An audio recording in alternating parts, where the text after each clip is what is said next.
Hello guys, kumusta kayong lahat guys?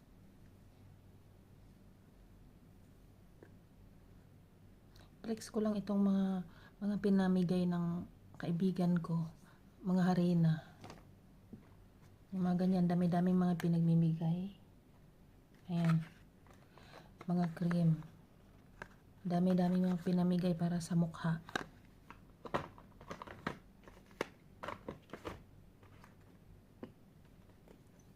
Yan guys, mga as in sobrang dami. Yan. Kaya wag na kayo magtaka pag mag-iba-iba yung mukha ko. Yung mga panapal ng masasamang espiritu sa mukha guys. Yan.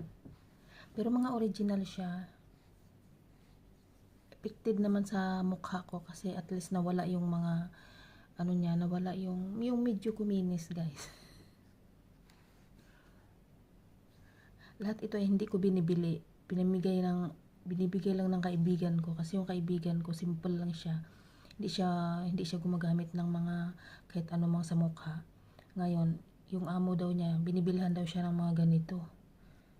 Binibilhan siya pero mga original, yung galing sa mga original talaga guys. Maalalaman mo yung hindi original kasi ano siya, pero siya effective talaga sa mukha. So, siyempre bigay, no?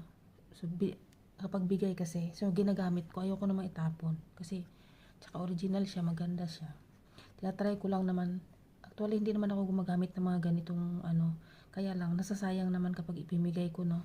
So, gamitin ko lang, guys.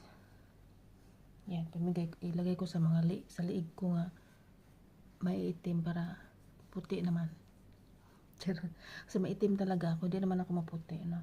So, kahit naman maputi tayo, tapos hindi naman makinis. So, maganda na lang yung balat nating kayumanggi. Kasi yan ang pure nga Pilipino talaga guys, no?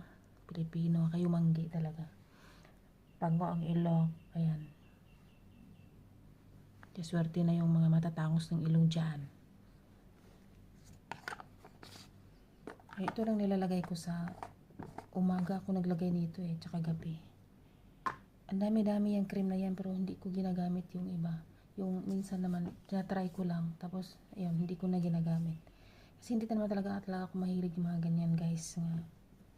Nga mga cream na yan.